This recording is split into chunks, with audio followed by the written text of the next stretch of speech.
تجد قوما یؤمنون باللہ والیوم الآخر، کہ تم اس قوم کو نہیں پاؤ گے جو اللہ پر اور یوم آخر پر ایمان رکھتی ہے، یعنی جو مومن ہیں ان کو اس حال میں نہیں پاؤ گے جو آگے بیان فرمایا جا رہا۔ یوادون من حاد اللہ ورسولہ، کہ وہ ان سے دوستی کریں، محبت کریں جو اللہ اور اس کے رسول کے دشمن ہیں، جو اللہ اور اس کے رسول کے مخالف ہیں، دشمن ہیں، ان سے وہ دوستی نہیں رکھیں گے۔ جو ایمان والے لوگ ہوں گے وہ ان سے الگ رہیں گے، اللہ اور اس کے رسول کے دشمنوں کو اپنا دشمن سمجھیں گے۔ یوادون من حاد اللہ ورسولہ ولو كانوا آباءهم او ابناءهم او اخوانهم او عشیرتهم، چاہے وہ ان کے باپ ہوں، ان کے بیٹے ہوں، ان کے بھائی ہوں، ان کے عزیز رشتہ دار ہوں، اہل کنبہ، کوئی بھی ہوں۔ ایمان والے لوگ ہیں وہ کسی چیز کی پرواہ نہیں کریں گے اللہ رسول کے مقابلے میں، اور وہ ان کی نہ رشتہ داری دیکھیں گے، نہ قرابت، نہ کوئی تعلق۔ اگر خدا اور رسول کے خلاف ہیں تو پھر وہ یہ ان کے خلاف ہوں۔ بہت صاف صاف فرما دیا کہ ایمان کا انداز کیا ہوتا ہے، یہ بات اللہ تعالی نے صاف صاف بتا دی۔ تو چاہے کوئی بھی ہو، باپ ہیں، بیٹے ہیں، بھائی ہیں، رشتہ دار، اللہ تعالیٰ نے فرمایا یہ ایسی چیز ہے، ایمان کا وہ درجہ ہے، اگر کسی میں یہ چیز راسخ ہے تو پھر ایمان اس کے دل میں ثابت ہے۔ اولئک کتب فی قلوبہم الایمان وأیدہم بروح منہ، فرمایا کہ یہ وہ لوگ ہیں جن کے دلوں پہ اللہ نے ایمان کی مہر لگا دی۔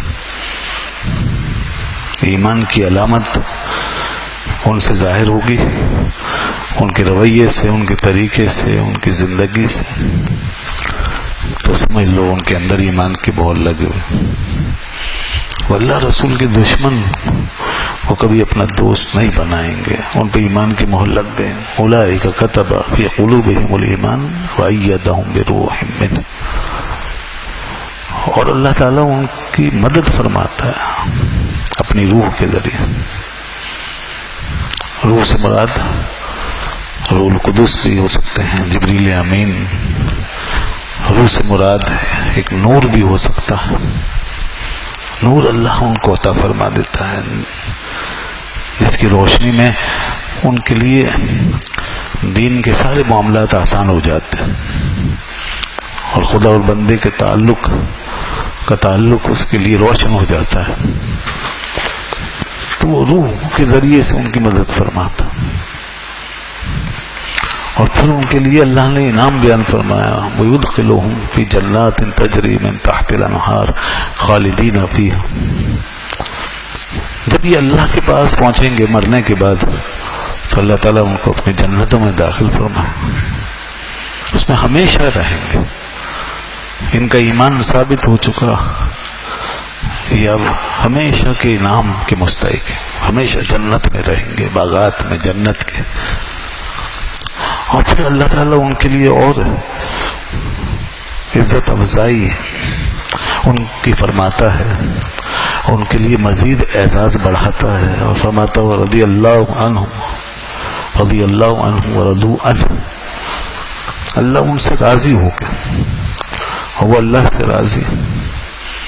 یہ وہ لوگ ہیں جن سے اللہ راضی ہے، اور یہ اپنے ایمان کے حوالے سے اللہ سے راضی ہے۔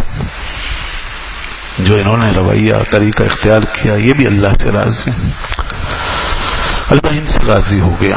رضی اللہ عنہ ورضوا عنہ، یہ جو ہم رضی اللہ عنہ کہتے ہیں بزرگوں کے لیے، صحابہ کرام کے لیے، اللہ کے نیک بندوں کے لیے، یہ قرآن میں آیا ہے۔ رضی اللہ عنہ. یہ مومنوں کے لیے فرمایا، ایمان والوں کے لیے. اللہ تعالیٰ نے فرمایا کہ جو بھی ایمان کے اس کمال کو پہنچ جاتا ہے، ہمارے خاص لوگوں میں داخل ہیں جو ہمارے انعام و اکرام کا مستحق ہو گیا، وہ اللہ ان سے راضی ہوں. تو وہ رضی اللہ عنہ، اس لیے خاص بڑے لوگوں کو رضی اللہ عنہ کہتے ہیں. اللہ ان سے راضی ہوا، اس کا مطلب ہے اللہ ان سے راضی ہوں. عام طور پہ صحابہ کرام کے ساتھ کہتے ہیں، لیکن اور بزرگوں کے ساتھ بھی کہا جاتا ہے، کوئی حرج نہیں ہے. قرآن نے اس کو جن اوصاف کی بنیاد پہ اللہ تعالیٰ نے بیان فرمایا، وہ اوصاف بہت سے لوگوں میں پائے جا سکتے ہیں. تو فرمایا رضی اللہ عنہ ورضوا عنہ اولئک حزب اللہ. پھر ان کو اللہ نے مزید ریکگنائز فرما دیا اور فرمایا یہ اللہ کی جماعت ہے. اولئک حزب اللہ، یہ اللہ کی جماعت ہے، یہ اللہ والے ہیں سب.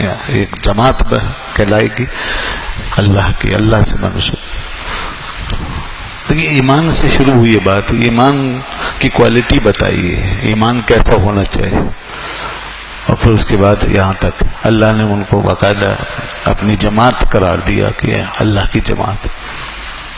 الا ان حزب اللہ هم المفلحون، اور اللہ کی جماعت ہی کامیاب ہوگی، کوئی اور کامیاب نہیں ہوگا، اللہ کی جماعت ہی کامیاب. تو فلاح فرمایا، فلاح افلاح یفلح، کامیابی. کامیابی جو ہوتی ہے وہ اپنے اینڈ کے لحاظ سے ہوتی ہے، انجام کار جس کا اچھا ہو وہی کامیاب. شروعات کسی کی بھلے سمجھ میں نہ آئے، اور بہت سے لوگ اپنی شروعات میں کامیاب لگتے ہیں.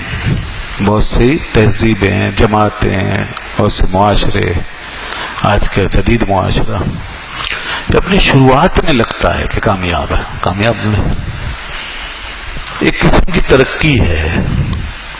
اللہ کے راستے کو چھوڑ کے انسان جو کامیابی حاصل کر رہا ہے وہ کامیابی نہیں ہے، وہ ایک قسم کی ایک محدود اور وقتی نوعیت کی ترقی ہے. اس کو آپ یہ کہہ سکتے، ترقی مادی لحاظ سے ترقی ہے، کچھ ٹیکنالوجی کے لحاظ سے ترقی ہے، جسمانی لحاظ سے ترقی ہے، دنیاوی لحاظ سے ایک ترقی ہے، بس ظاہری ہے، اور وہ بھی ٹیمپوریری ہے. اور وہ بھی ایسی ترقی کہ ایک ایسی غذا کی طرح کہ جس کو کھانا تو خوشگوار ہو لیکن نتیجہ اچھا نہ ہو. انسان کھاتا ہے کچھ چیزیں تو کھانے میں اچھی ہوتے ہیں، ٹیسٹی ہوتے ہیں، مزے لے کے کھا لیتا ہے، اور اس وقت تک سمجھنے میں کسی حد تک حق بجانب ہے کہ چلو میں ایک اچھی چیز کھا رہا ہوں. لیکن اس کے بعد جب اس کا نتیجہ نکلتا ہے تو انسان کے لیے ناقابل ہضم ہو جاتی ہے یا زہر بن جاتی ہے، جو جا کے اندر معدے کو خراب کر دیتی ہے، وہ انسان کو بیمار کر دیتے ہیں. تو اب انسان پہ اس کی حقیقت کھلتی ہے کہ میری خوش فہمی تھی. تو اس لیے دنیا اللہ کے بغیر اور اللہ کے راستے کے بغیر اور اس کی جماعت میں شامل ہوئے بغیر، جس کو اللہ نے فرمایا کہ یہ ہماری جماعت ہے، ایمان والوں کی جماعت، جو بھی ترقی کرے گی، جو بھی کامیابی حاصل کرے گی، وہ ایک محدود نوعیت کی ترقی جس کا نتیجہ اچھا ہے، اور اس کا نتیجہ اور اینڈ ہمیشہ برا نکلا ہے اور نکلتا رہے گا. دنیا میں بھی ظاہر ہو جاتا ہے، اکثر و بیشتر تمام ایسی ترقیوں کے نتائج دنیا میں بھی ظاہر ہو رہے ہیں، اور آخرت کے لحاظ سے تو قطعی ہے، بالکل تو ٹوک ہے.